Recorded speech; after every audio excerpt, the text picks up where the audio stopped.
उगन आसमान में चौथी चाँद चाँद दर्शन करब दर्शन करब उगन आसमान में चौथी चाँद तोहर दर्शन करब हो।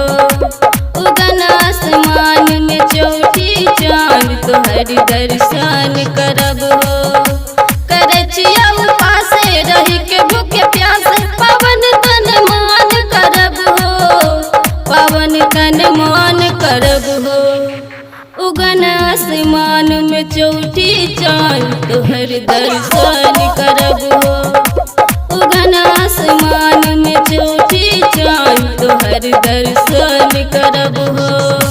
करछिया उपास रही के भूखे प्यासे पावन तन मान करब हो। पावन तन मान करब हो। उगन आसमान में चौथी चाँद तोहर दर्शन करब हो।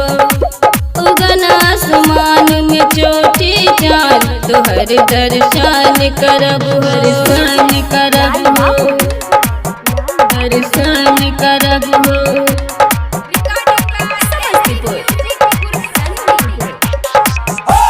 उगन आसमान में चौथी चाँद तोहर दर्शन करब हो। उगन आसमान में चौथी चाँद तोहर दर्शन करब हो। आफत ना लागे न कलंक एही से कैनी पूजन माहो पूजन माहो।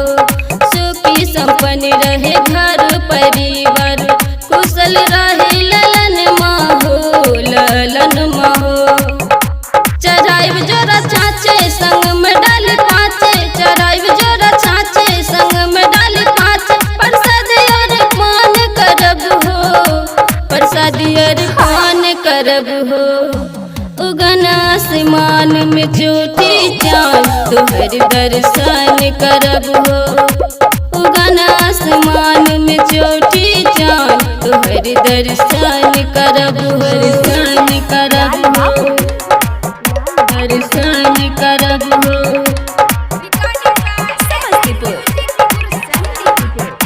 उगन आसमान में चौथी चाँद तोहर दर्शन करब हो।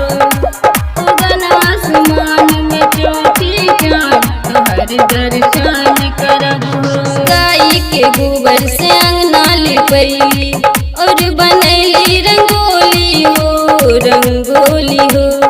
देरी न करी लेली अरगिया बरत अपन खोली हो खोली हो।